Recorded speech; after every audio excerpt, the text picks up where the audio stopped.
When the internet began, bulletin board services, or BBS, became the first online communities of the so-called information superhighway. Using their phone lines, people logged in from all over America to talk about sports, games, movies, and on one BBS in particular, share their ghost stories. Over time, those communities all went dark, except for one lone server that continues to operate somewhere in an unknown part of Pennsylvania's Rust Belt. A relic of the 1990s, veiled in mystery, it is a digital archive of humanity's strangest encounters with the unknown, as told by the people who experienced them. My name is Brandon Schexnayder, and you are listening to Fear Daily. Subject: the oldest. User: D7N00X. Posted November 16th, 1999.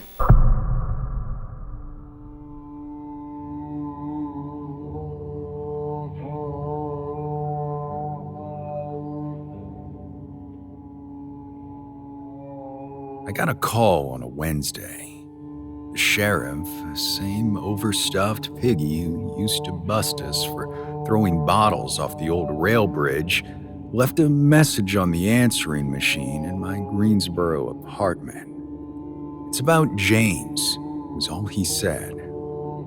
By Friday, I was back in Boone Gap, a dead end of a town folded into the ridges like an afterthought, still running on old resentments and cheap beer. It was spring, but the trees were slow to bloom, like even the dogwoods were too tired to try again. James had vanished 2 weeks earlier, packed a thermos, said he was going hiking, never came home. No one in town seemed surprised. They just looked at me like I should have seen it coming, like it was in our blood. Nothing unusual for a shithole like this place anyway. Mom died 6 years ago, had a stroke while cooking Sunday supper, but I didn't come back for the funeral. The Navy wouldn't let me off base, and I told myself she'd understand, but standing on the porch of our old house, key stiff in the lock, I knew that was bullshit. I could have pressed. It was a funeral after all, but c'est la vie, right? Regrets only pull you back into places like this. Anyway, the place hadn't changed. Same sun-faded curtains, same rustling mailbox with Boone hand-painted across the front. Inside, the air was stale and sweet, like mold and apples. Mail piled on the kitchen table, a calendar still pinned to January, his boots by the door. James always believed in that damn story, the Lantern Man. Said it was real, said that's what happened to Dad back in '76, that he didn't leave us, he was taken. Mom used to smack him for saying that, told him not to speak foolishness, that old magic around here was bullshit, and would get his ass in trouble, but sometimes I'd hear her crying at night, whispering about the blue lights and the trees, and I knew she believed, she just didn't want to. I was 6 when Dad disappeared. We were supposed to go fishing. He said he'd meet me at the trailhead after checking his traps. I waited 6 hours. Sheriff found his truck still parked by the creek. No blood, no signs of a struggle, just gone. They searched for a week. Dogs and volunteers combing every ridge, every holler. Nothing. The second I could get out of there, I did. I ran. This town felt like quicksand, like if I stayed, it'd pull me down too. So I joined the Navy at 17. Shipped out the day I graduated and been hauling drywall across the South since I got out. But standing in James's room now, thumbing through his journals. It felt like I never left. There were drawings of lanterns, maps of the woods with marks in red ink, notes that didn't make sense. Saw the blue again, heard him last night, he's waiting. I didn't sleep that night, just sat in the living room, listening to the house creak like it remembered everything I tried to forget. Around 2 a.m., I heard a knock on the porch. I opened the door. There was no one there. I stepped out and looked out into the night, the trees swaying in the shadows, the sound of insects buzzing all get out, and then in the distance, I swear to God, I saw something. It was my father, or at least I thought it was. In the distance, he was walking away from the property, into the tree line, just far enough to where I couldn't actually confirm it was him, but inside, I fucking knew. I knew. "Dad, is that you?" I called out, stepping forward to the edge of the porch. "Dad!" Nothing. Only the echoes of the woods shouting back at me. But then, as I turned to step back inside, I heard a whisper in my ear, as if someone had snuck up behind me. "You're the oldest now." I spun to see who was there, and nothing. But again, I heard the faint wisp in the wind. "You're the oldest now, Caleb." What the hell did that mean? Well, now I definitely couldn't sleep. Just sat up all night long trying to figure out what to do next. And that's when I decided to go up the trail myself. I left just after dawn. Took Dad's old hunting knife and a flashlight just in case. The sky was low and gray, like the mountains were holding their breath. I followed the same path we always took, the one that curved past the old water pump and into the thick pine stands. About a mile in, I found it. James's thermos, half buried in leaves. The lid unscrewed easily, and inside was a note, written in his cramped hand. "I followed him, Caleb. I think I'm close. If you're reading this, don't come after me. He only wants the oldest. He lied to me." I sat on a stump for a long time, trying to figure out if I believed any of it, trying to figure out if I'd already gone too far. But that's when I saw it, a pale blue light through the trees, not like a flashlight, softer, flickering like flame. It moved slow, weaving between the trunks like it knew I was watching. I should have turned around, I should have run, but it was like my legs didn't care what my brain thought. The woods felt off, too quiet, no birds, no wind, just the crunch of my boots and the pulse in my ears. The light led me down a narrow path I didn't recognize. One minute I was walking through pine, the next I was in laurel so thick I had to push through with my arms. And then the trees opened up, and I was standing in a clearing I'd never seen before. There was a man waiting, tall, in a coat that looked older than the hills. His face was a shadow, but I could see the lantern in his hands, glass cloudy, burning with a cold blue fire that didn't give off any heat. He didn't speak, but I knew what he wanted. He lifted the lantern. I saw my father, not as he was, but as I remembered him in dreams, half smiling, distant, and then he was gone. Then, It was Mom, then James, all of them reaching. I dropped to my knees. I don't remember crying, but I know I begged. I said I didn't want to know, that I didn't need to see, and the light dimmed. I woke up on the edge of the trail just before sunrise.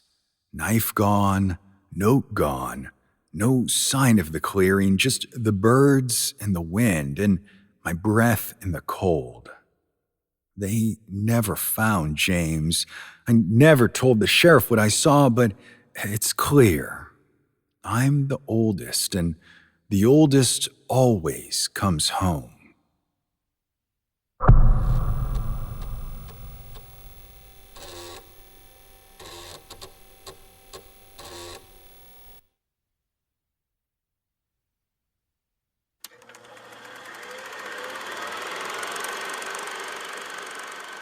Subject, The Pit. User, BX05T. Posted, August 24th, 1998.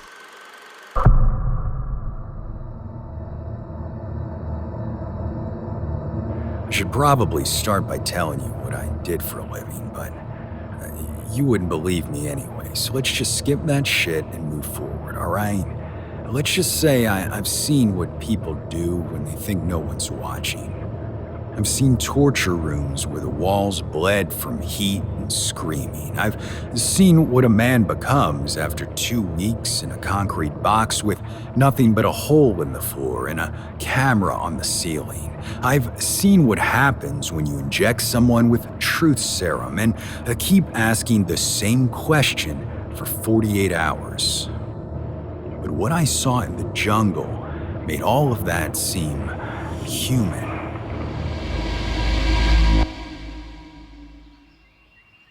It was 1974, somewhere on the border between Colombia and Venezuela.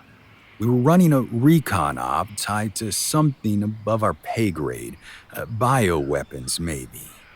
Higher-ups didn't say. They just wanted us to find the source of an anomaly. Something was interfering with satellite coverage. Dense cloud cover, electromagnetic distortion, weird readings coming from deep in the jungle.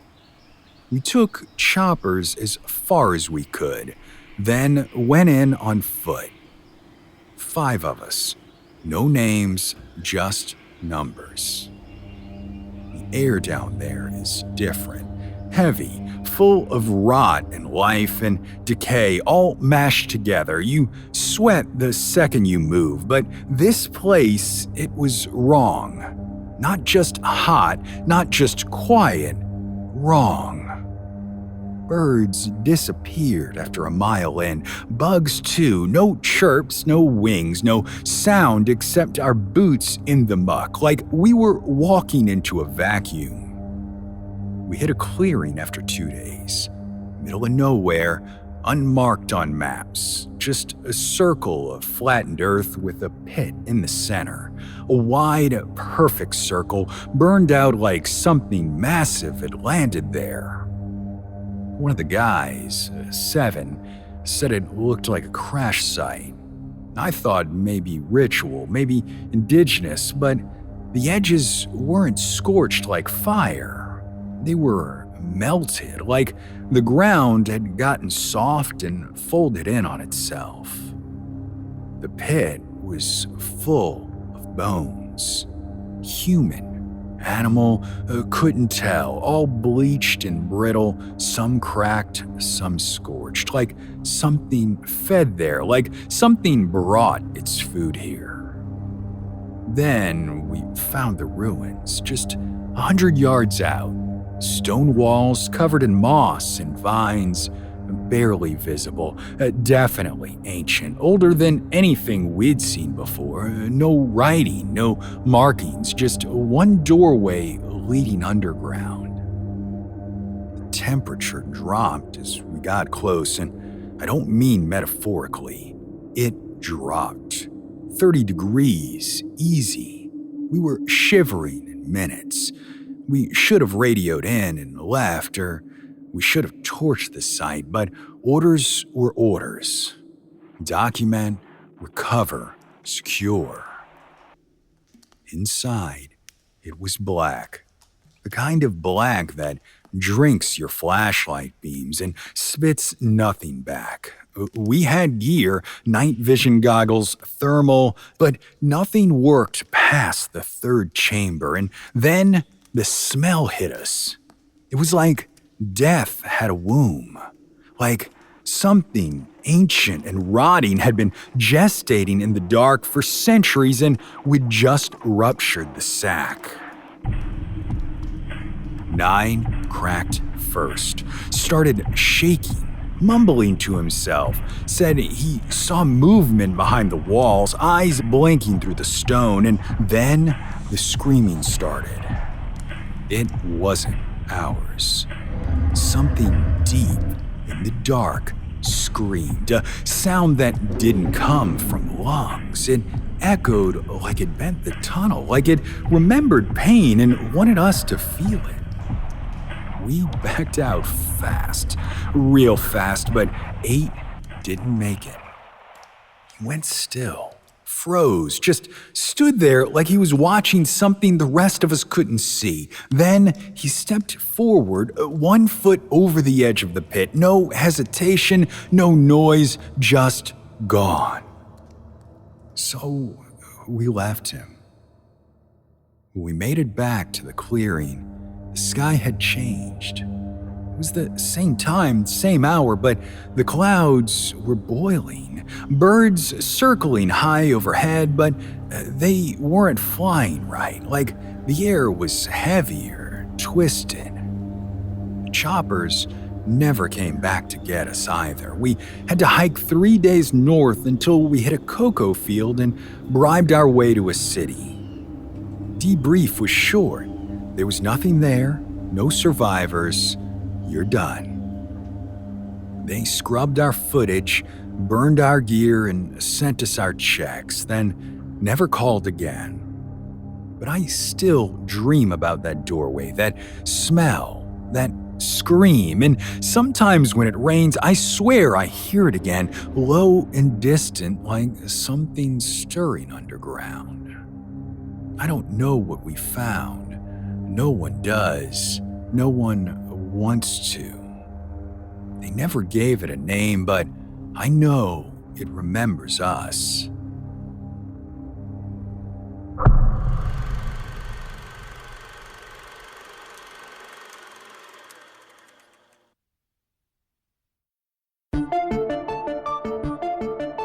Fear Daily is an independent podcast hosted by Brandon Schexnayder and written by Brennan Storr, with Joanna Smith serving as the consulting editor, audio production by Rachel Boyd, and sound design by Southern Gothic Media.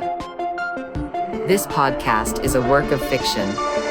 Names, characters, places, and incidents are either products of the author's imagination or are used fictitiously. Any resemblance to actual persons, living or dead, or to real events or locations, is entirely coincidental. Ad-free versions of Fear Daily are available now on your favorite podcast apps. For more information, visit feardaily.com. But move fast, before the server goes offline.